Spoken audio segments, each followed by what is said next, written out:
Halo dan selamat datang kembali. Kita semua sepertinya merasakan hal yang sama kan? Merasa super sibuk, kalender penuh, tapi di akhir hari rasanya nggak ada hal berarti yang selesai. Merasa terhubung sama ratusan orang online tapi kadang merasa kesepian. Nah, materi yang Anda kirimkan ini seolah menawarkan sebuah jawaban, sebuah filosofi bernama Deep Life. Misi kita hari ini adalah membedah ide ini bersama-sama dan mencari tahu apakah ini ya benar-benar solusi yang kita cari untuk kekacauan modern ini? Tepat sekali. Saya rasa cara terbaik memahaminya itu dengan melihat konsep ini sebagai sebuah bentuk pemberontakan yang tenang.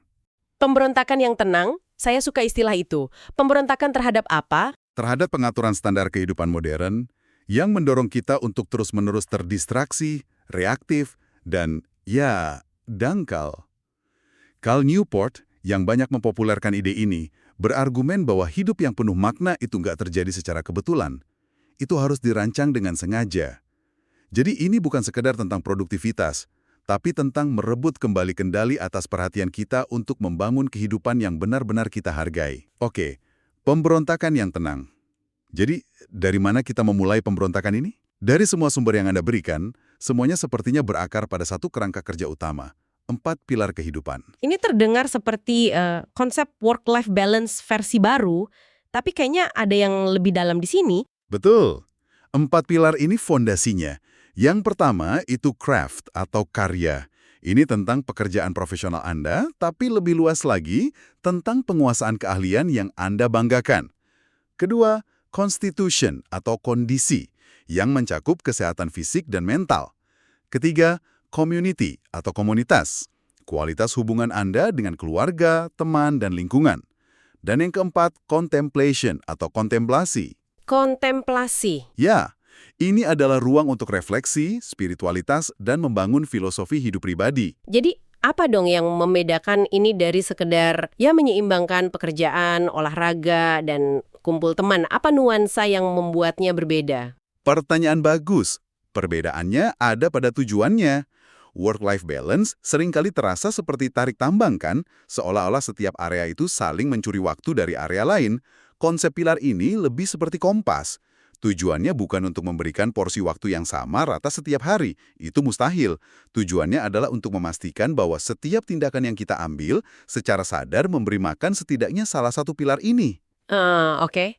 Jadi, ini bukan rapor untuk menilai diri sendiri, tapi alat navigasi untuk membuat keputusan yang lebih selaras dengan nilai-nilai kita. Menarik. Jadi sebelum bilang ya pada sesuatu, kita bisa bertanya, ini masuk ke pilar yang mana? Dan beberapa sumber Anda bahkan menambahkan pilar kelima kan, celebration atau perayaan. Kenapa itu perlu pilar sendiri? Bukankah itu bisa masuk ke komunitas atau kontemplasi? Bisa saja, tapi memisahkannya itu memberikan penekanan penting. Pilar perayaan adalah tentang menikmati momen-momen indah dalam hidup secara sadar tanpa distraksi. Ini tentang benar-benar merasakan enaknya makanan di restoran favorit tanpa sibuk motretin buat media sosial. Atau menikmati konser musik dengan mata dan telinga kita, bukan lewat layar ponsel. Oke, jadi intinya di kehadiran peluh ya? Kehadiran itu yang membedakannya. Betul. Oke, pilar-pilar ini adalah kompasnya, tujuannya. Tapi kompas kan nggak ada gunanya kalau kita nggak punya mesin untuk bergerak. Dan disinilah menurut sumber Anda, 2 ide besar yang menjadi mesin penggeraknya masuk. Di satu sisi ada pemikiran tingkat tinggi atau high thinking, dan di sisi lain gaya hidup minimalis. Benar. Ini 2 sisi dari koin yang sama. Keduanya saling memperkuat. Tanpa minimalisme, Anda nggak akan punya ruang untuk berpikir mendalam. Dan tanpa pemikiran mendalam, minimalisme ya cuma jadi estetika kosong aja. Mari kita bedah sisi pertama, pemikiran tingkat tinggi. Sejujurnya, istilah ini kedengarannya sangat akademis, melelahkan, dan mungkin sedikit elitis ya kan? Seolah-olah kita harus baca filsafat yang rumit setiap hari. Saya ngerti keraguan itu, dan sumber-sumber Anda melakukan pekerjaan yang bagus untuk membuatnya sangat praktis.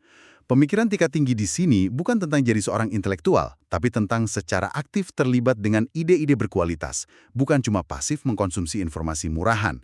Salah satu contohnya adalah Hard Book Rule atau aturan buku sulit.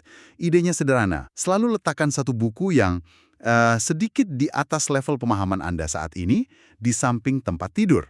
Oke, Tujuannya bukan untuk selesai dalam semalam, tapi untuk melatih otot mental Anda agar terbiasa bergulat dengan ide-ide yang kompleks. Itu lebih masuk akal. Jadi ini soal latihan, bukan soal pamer. Lalu ada juga praktik productive meditation. Ini menarik karena saya biasanya justru dengerin podcast atau musik pas jalan kaki. Jadi ini beda ya, maksudnya kita benar-benar fokus ke satu masalah spesifik saja selama aktivitas itu. Persis, intinya adalah memilih aktivitas fisik yang monoton dan nggak butuh kekuatan otak, seperti jalan kaki di rute yang sama, berenang, atau nyuci piring, dan mendedikasikan waktu itu untuk memikirkan satu masalah yang terdefinisi dengan baik. Misalnya, gimana saya bisa menstrukturkan presentasi penting minggu depan. Atau apa hambatan utama dalam hubungan saya dengan si A gitu ya? Nah, itu dia. Dengan nggak adanya input eksternal, pikiran Anda dipaksa fokus dan seringkali menemukan solusi-solusi kreatif yang nggak akan muncul saat kita terus-menerus terdistraksi. Tunggu dulu, ini membawa kita ke praktek yang paling menantang dari semuanya. Menghabiskan waktu dalam kesendirian total. Tanpa musik, tanpa podcast, tanpa apapun. Bagi banyak orang, termasuk saya, itu terdengar seperti hukuman. Rasanya nggak nyaman. Apa sumbernya menjelaskan kenapa kekosongan ini begitu penting? Apa yang sebenarnya terjadi di otak kita saat kita nggak memberinya input apapun? Sumber-sumber ini berargumen bahwa kekosongan itu adalah tempat di mana pemikiran original lahir. Otak kita, ketika terus-menerus diberi makan oleh feed media sosial, berita, dan hiburan, itu nggak pernah punya kesempatan untuk memproses informasi yang sudah ada dan menghubungkannya dengan cara yang baru. Kesendirian tanpa input memaksa otak kita untuk berbicara dengan dirinya sendiri. Di saat-saat hening itulah, kita mulai sadar perasaan kita yang sebenarnya, memecahkan masalah yang rumit, atau dapat ide-ide besar. Ini kebalikan dari konsumsi pasif. Ini awal dari kreasi aktif. Nah, semua pemikiran mendalam ini butuh ruang untuk bernapaskan, dan disitulah sisi koin yang satunya masuk, gaya hidup minimalis. Minimalisme di sini bukan sekedar punya dinding putih dan sedikit perabotan. Tepat. Minimalisme di sini adalah alat strategis untuk menciptakan ruang-ruang waktu, ruang mental, dan ruang digital. Ruang itu nggak akan muncul begitu saja di tengah kehidupan modern yang bising. Kita harus secara agresif mengukirnya. Dan cara terbaik untuk melakukannya, menurut salah satu sumber Anda, adalah dengan mengadopsi apa yang disebut bouncer mindset. Pola pikir penjaga pintu. Ya, atau pola pikir penjaga pintu. Analogi bouncer mindset ini benar-benar mengubah cara saya melihat jadwal saya. Selama ini saya mikir bagaimana cara memasukkan semua ini. Tapi analogi ini membaliknya, jadi apa yang pantas mendapatkan waktu dan perhatian saya. Itu pergeseran yang kuat banget. Sangat kuat. Bayangkan waktu dan perhatian Anda itu sebuah klub malam yang sangat eksklusif. Anda penjaga pintunya. Sebelum Anda mengizinkan sebuah aktivitas, aplikasi rapat, atau bahkan konten berita masuk, Anda harus bertanya dengan tegas, apakah ini secara langsung mendukung salah satu pilar saya? Karya, kondisi, komunitas, atau kontemplasi? Betul. Kalau jawabannya tidak atau mungkin, ya dengan sopan tapi tegas, Anda nggak izinkan masuk. Ini memaksa kita untuk proaktif, bukan reaktif. Dan sepertinya medan pertempuran paling kritis untuk si penjaga pintu ini adalah dunia digital. Distraksi digital ini seperti kerumunan orang yang nggak ada habisnya mencoba masuk ke klub kita. Sumber Anda memberikan beberapa taktik yang sangat konkret. Salah satunya metode von Foer. Ini metode yang jenius karena kesederhanaannya. Idenya adalah saat Anda di rumah, tentukan satu lokasi spesifik sebagai rumah untuk ponsel Anda. Misalnya, di meja dekat pintu masuk. Anda hanya boleh menggunakan ponsel di lokasi itu. Ini menciptakan gesekan fisik. Jadi nggak bisa lagi impulsif ngambil dari saku pas lagi bosan di sofa? Persis. Anda harus bikin keputusan sadar untuk berdiri, jalan ke foyer, dan menggunakannya di sana. Gesekan kecil ini secara dramatis mengurangi penggunaan ponsel yang nggak disengaja dan memutus siklus kecanduan. Jadi ini bukan soal anti teknologi, tapi soal jadi penguasa teknologi kita, bukan budaknya.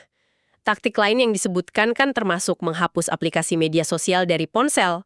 Ya, Anda tetap bisa cek dari laptop jika perlu,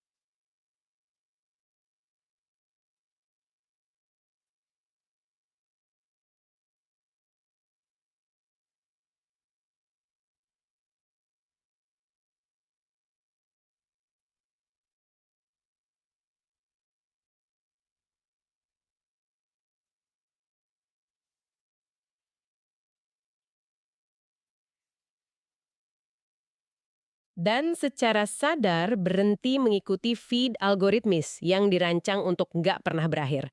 Tujuannya adalah beralih dari konsumsi yang didikte algoritma ke konsumsi yang disengaja. Dan tentu saja, ini melampaui dunia digital. Ini juga tentang minimalisme fisik, merapikan barang, menerapkan capsule wardrobe untuk mengurangi kelelahan dalam mengambil keputusan. Dan yang nggak kalah penting, minimalisme komitmen. Belajar berkata tidak pada hal-hal yang nggak selaras dengan pilar-pilar Anda, itu adalah keterampilan super dalam deep life. Jadi intinya adalah menyederhanakan secara radikal untuk memberi ruang bagi kedalaman, kualitas di atas kuantitas. Oke, pilar sebagai fondasi sudah, dan mesin pemikiran mendalam serta minimalisme juga sudah. Tapi ini semua terdengar besar, sangat mengintimidasi. Rasanya seperti harus merombak seluruh hidup dalam semalam. Gimana cara memulainya tanpa langsung gagal di minggu pertama? Ini adalah pertanyaan paling penting. Dan untungnya sumber-sumber Anda punya jawaban yang sangat terstruktur. Mereka menyebutnya the deep life stack. Pendekatan bertahap, lapis demi lapis. Anda nggak bangun atap rumah sebelum fondasinya kokoh kan? Prinsipnya sama. Baik, saya siap. Apa saja lapisan-lapisannya? Ada 3 fase utama. Fase pertama adalah disiplin, membangun mesin. Sebelum Anda bisa memikirkan hal-hal besar, Anda harus buktikan ke diri sendiri kalau Anda bisa mengendalikan tindakan-tindakan kecil. Ini dimulai dengan keystone habits atau kebiasaan kunci. Pilih satu kebiasaan harian yang sangat kecil dan bisa dilacak untuk setiap pilar dan lakukan itu setiap hari, nggak peduli motivasi. Contohnya, Saya nggak akan lihat ponsel sebelum jam 8 pagi untuk pilar kontemplasi atau saya akan jalan kaki 20 menit setiap hari untuk pilar kondisi. Jadi di fase ini, apa yang kita lakukan nggak sepenting fakta bahwa kita melakukannya secara konsisten. Ini lebih soal membangun kepercayaan pada diri sendiri. tetap sekali. Anda sedang melatih otot disiplin dan membangun momentum. Setelah fondasi itu ada, baru Anda masuk ke fase kedua, kontrol dan ketenangan. Di sini Anda mulai menghilangkan hal-hal dangkal. Dan praktik seperti time blocking, menjadwalkan setiap jam dalam hari Anda, menjadi sangat berguna. Nah, ini dia, time blocking. Kerangka ini terdengar sangat logis, tapi juga sangat kaku. Saya bisa bayangkan banyak orang, termasuk saya, nyoba ini 2 hari, terus langsung nyerah. Karena ada satu telepon tak terduga yang merusak seluruh jadwal. Bagaimana sumber-sumber ini menyarankan kita menghadapi kekacauan kehidupan nyata yang tidak bisa dijadwalkan? Poin yang sangat valid. Sumber-sumber ini menekankan bahwa tujuan time blocking bukan untuk mengikuti jadwal dengan sempurna 100%. Itu mustahil. Tujuannya adalah untuk memulai hari dengan niat yang jelas. Jadwal itu panduan, bukan penjara. Kalau ada gangguan, Anda tangani, lalu kembali ke jadwal Anda sebisa mungkin. Oke. Jadi manfaat utamanya itu untuk mencegah waktu kosong. Betul. Waktu kosong yang secara otomatis akan kita isi dengan hal-hal dangkal, seperti cek email untuk ke-10 kalinya atau scroll media sosial tanpa tujuan. Anda merebut kembali kendali atas waktu Anda dari mode reaktif. Oke, jadi ini tentang niat, bukan kesempurnaan. Itu membuatnya terasa lebih manusiawi. Lalu, apa fase terakhir? Fase ketiga adalah nilai dan prinsip, menentukan alasan. Hanya setelah Anda punya disiplin dari fase 1 dan kontrol atas waktu dari fase 2, barulah Anda siap mikirin gambaran besarnya. Di fase ini, Anda disarankan untuk menulis kode pribadi, sebuah dokumen singkat yang menguraikan prinsip-prinsip hidup Anda. Misalnya, saya memprioritaskan penguasaan keahlian daripada gengsi, atau saya hadir sepenuhnya saat bersama keluarga. Jadi ini semacam konstitusi pribadi yang digunakan oleh si penjaga pintu atau bouncer tadi untuk membuat keputusan-keputusan besar dalam hidup. Semuanya terhubung ya? Persis. Dokumen ini menjadi bintang penunjuk arah Anda. Dan ngomong-ngomong soal praktik spesifik, ada satu ritual kecil yang relevan banget dengan fase 2 tadi, namanya shutdown ritual. Ritualitas penutupan. Ya, di akhir hari kerja, Anda luangkan 5-10 menit untuk meninjau apa yang sudah selesai, bikin rencana kasar untuk besok, dan yang terpenting, secara sadar mengucapkan kalimat seperti, pekerjaan hari ini selesai. Kedengarannya sederhana, tapi saya bisa bayangkan dampaknya besar. Ini seperti secara mental menutup semua tab yang terbuka di otak kita, kan? Tepat.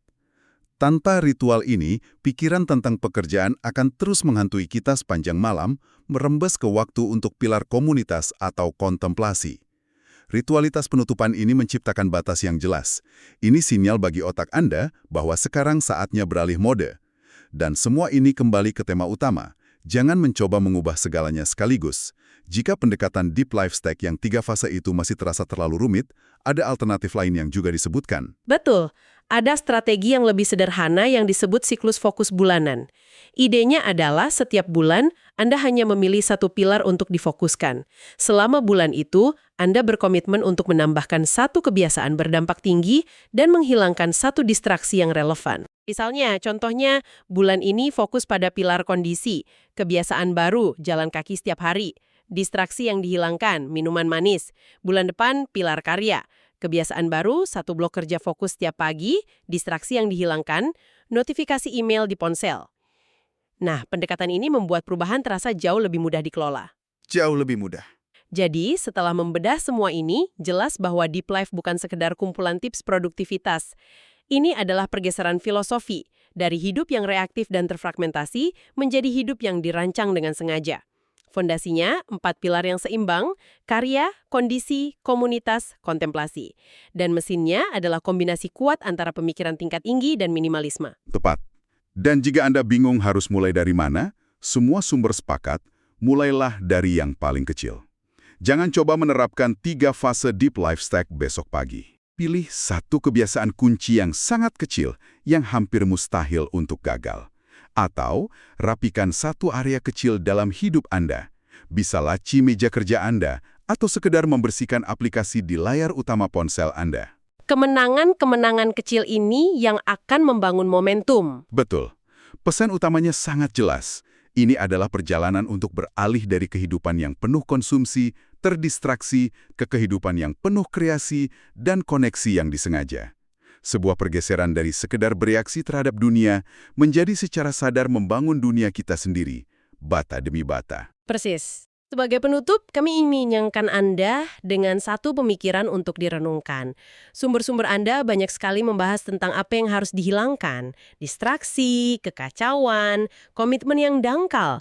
Tapi pertanyaannya adalah, jika Anda berhasil membersihkan semua ruang itu, jika Anda berhasil menciptakan keheningan mental itu, satu proyek atau hubungan mendalam apa yang selama ini Anda hindari, yang akhirnya akan Anda miliki energi mentalnya untuk dikejar? Apa itu?